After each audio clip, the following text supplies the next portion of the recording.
What's up, everybody? Today we're here to talk about the rank changes for Season 3.5 of Marvel Rivals, and to be honest, I'm feeling very 60-40 about the whole thing because after streaming the other day and hitting Celestial, I was reminded of the new rank changes and I wanted to share my thoughts.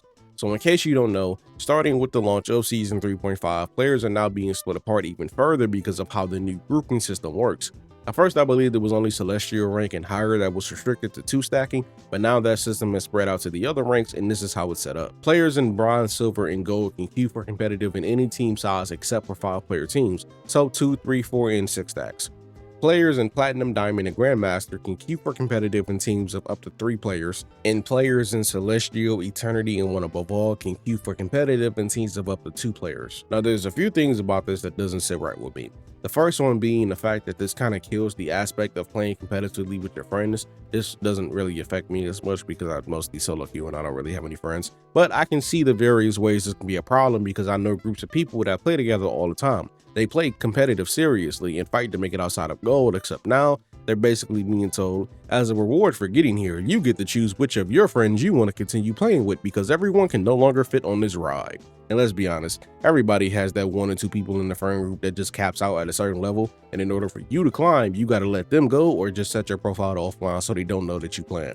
I would rather the player have that choice instead of the game forcing you to leave someone behind. Otherwise, you all can just become quick play demons together. The second thing that doesn't sit right with me is I feel like this is an answer to combat the current issues with rank, and I don't think it's going to be the answer they were looking for.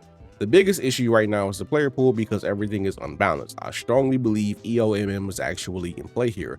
Because I'm positive a fair number of you watching this, y'all would have had a decent win streak, right? And then boom, out of nowhere, you get 6+ games worth of smooth brain teammates. Meanwhile, you out here fighting against Hickman's Avengers, Grant Morrison's new X-Men, just some of the strongest and most coordinated teams you can imagine. And if you're playing in a stack, it becomes so much worse.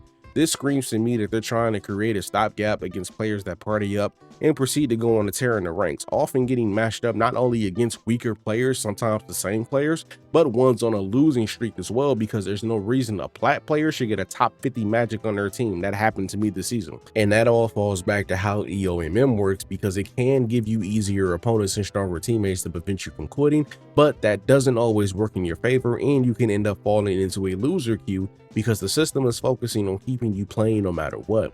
And some people do know how to abuse the system, so that's another issue in itself. My honest response to this is just to overhaul the current system and give us normal MMR. Match us up on even ground where both teams have a 50% chance of winning, instead of making lobbies full of fresh platinum players and one plat player who plays at an eternity rank level or higher.